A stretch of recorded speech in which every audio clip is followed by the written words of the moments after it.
Hey, whippersnappers, this is Tortimer the Great. Welcome back to another exciting episode of Pokemon Showdown Subday challenges.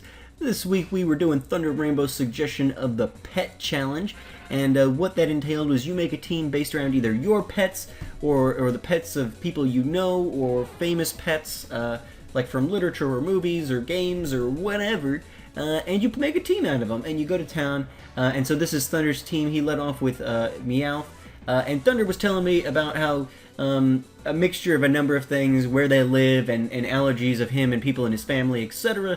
He's never actually been able to have a pet of his own, so all of the pets on his team are based off of pets of his friends. Daisy is his friend's dog, Hamlet was his friend's cat, and then he's got all kinds of other ones on here as well. Here's the little Fuzzball. My little Fuzzball even made an appearance on Thunder's team, so a lot of fun there. And he actually used the exact same Pokemon that I used for Fuzzball on my team. So what a little coincidence there. He had submitted this way before I did my battle, but I actually didn't watch it until after I had finished or got the successful battle I was going to use. So hey, there we go. But Thunder has a cool little team of Mons put together here. Esther comes in, and Esther's going to use the Dark Pulse on the Beldum, take him right on out. And then they're going to bring in their Honedge, and Honedge is also going to take a Dark Pulse and go right on out. So, easy little cleanup for Esther there, no problem. Then the Eevee comes in. Eevee takes an extra Sensory, which I don't really get that move so much.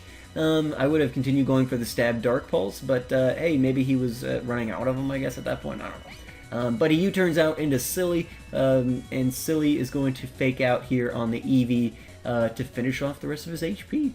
So yeah, a fun little battle there. He didn't get to his friend's Snake, but a cool little battle there. An interesting little conglomeration of Pokemon on his team. And thank you so much for the fun little challenge, Thunder. I really do appreciate you guys continuing to both submit replays and give us suggestions for everybody to participate in next week. So thank you guys so much. Let's jump into my battle for this week. Alrighty. Alright guys, here we go with my battle for this week, and I led off with my Tortoise Franklin. Franklin is an African spur-thighed Tortoise of Calcutta that I got when I was about 7.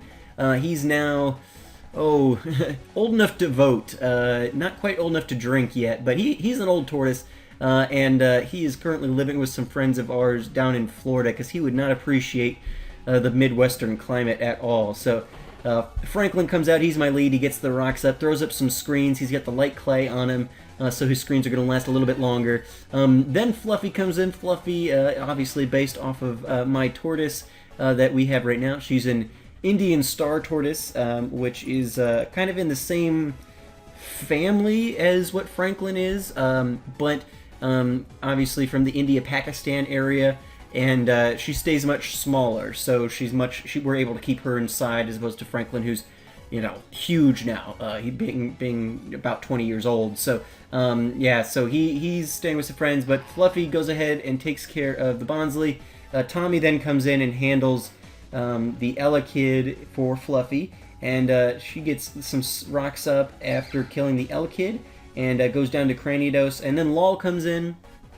Tommy is based off of a hermit crab that we had when I was real young, the second pet I ever had. And Law is based off of a leopard gecko that I had after I graduated school for a little while. And then when we moved to an apartment, when my wife and I got married and we moved into the apartment we had didn't allow exotic pets, so we had to find somebody who could take him. And then we saw Freddy there, Freddy the Houndour. Freddy is based off of a beagle I had at one point, and then Fuzzball comes in, doesn't get to do a whole lot against the Meowth, but Fuzzball is obviously the golden doodle I've got right now. Lol, our leopard gecko, comes back in and is able to take out the Meowth no problem. Again, I'm running the same set on this Lol as I did on the last week's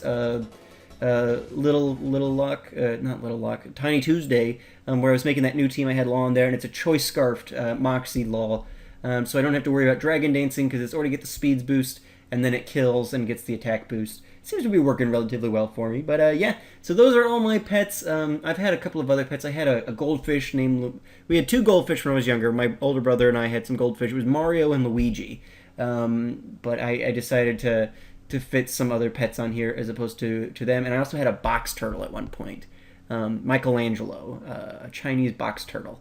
but he didn't. It was one of the first like real animals we had. We had like Mario and Luigi, and then we had Tommy the hermit crab, and then we had a box turtle, and we. The guy, there's a whole deal, but he unfortunately didn't last very long. But yeah, so let's jump into Scad's battle for this week and see what kind of pets he's got in store for us. Here we go. Alright, Scad decided to go OU, whereas Thunder and I did Little Cup this week. And Scad comes in, and Scad did a mixture of his own pets and you know, famous literature-based or, you know, movie-based, whatever pets. So Aragog is obviously Hagrid's pet, or you know, giant spider monster from the Harry Potter series. Cerberus is Hades' pet dog in Hell, or down in Hades, I guess, in the Hercules movies. Pinchy, he told me, was a reference to Homer Simpson's pet lobster on The Simpsons. So that's fun. That's a reference I probably wouldn't. I used to watch The Simpsons, but not enough to remember Pinchy. So Nutmeg is Scad's real-life pet bunny, or at least is a representation of Scad's real-life pet bunny. So Nutmeg comes in, handles the Scyther very, very nicely, and does some good work there before landing a hard hit on the Yanmega, but going down to the air slash from the Yanmega and going down. At that point, Fang comes in. I was confused because he'd used a Harry Potter reference earlier, and Fang is Hagrid's dog, but he told me no, Dragonite is actually a reference to Fang, which is Roku's dragon in the Avatar: The Last Airbender series, which is an awesome reference. Nagini is obviously Voldemort's snake. So some fun pets there. Scad mixed his own in with a bunch of pop culture-y kind of references, so that works out very, very nicely. Nagini takes a hard Shadow Sneak. The knockoff doesn't do a ton to the Banette, largely because it doesn't have an item to knock off at that point, having Mega Evolved. Fang comes in and gets the Outrage off, though, and goes down. So a very cool team that Scad put together here. Worked out pretty nicely for him, and I greatly appreciate a special thank you to Thunder and Scad, who consistently, week by week, get these battles in. They're the only two we got in this week. And so a lot of you guys, you know, sometimes miss them because you're busy and things like that, and I've got no problem with that, but I did want to take a moment to recognize Scad and Thunder, who are both longtime subs of mine, active subs, commenting and all the like, and they also have consistently supported this series, which I greatly appreciate, and I look forward to submissions from you guys in the future, as well as anybody else who's watching. What we're going to be doing for next week is what I'm calling the Class Warfare Challenge, and this is a challenge that's been given to us by Scad, and what it is you need to pick a specific class of trainer. So like in Pokemon, you've got specific classes of trainers. You've got the Bug Catcher, or the Youngsters, or the Lasses, or the Beauties, or you know, the Gentleman class, or Ace Trainers, Breeders, you know, things like that.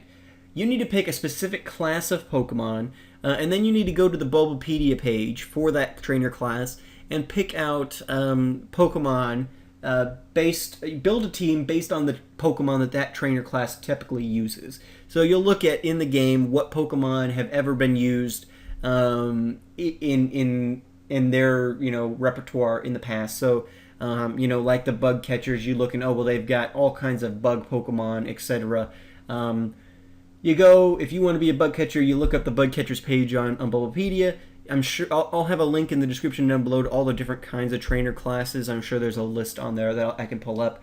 But yeah, so it's the Class Warfare Challenge. You pick up a specific trainer class, build a team based on them, whatever tier you want. Again, not super picky, and give us your battle. Really, that leaves it pretty open to you guys. I'm sure you can find a class that'll fit you, and I will see you guys next week with those, hopefully. So make sure to get your battles in. I know things are busy right now with school wrapping up and all that. So you know, no pressure, but you know, this series still gets a fair bit of views, so I know you guys are watching. And Showdown is an easy free program that anybody can use. So even if you've never done it before, you can get in there and participate in this series if you would like. So I recommend you, or I would hope that you guys would do that, and I look forward to seeing your submissions for the Class Warfare Challenge this week. And at the same time, as you're preparing your submissions, if you guys have any ideas on other challenges you guys would like to do, feel free to do that. And I will see you guys next week. So thank you guys so much for watching. I've been Torb with the Grain. You guys have been great. Make sure to leave a like, comment, and subscription for me. And I will see you guys next time. Alrighty. Have a good one.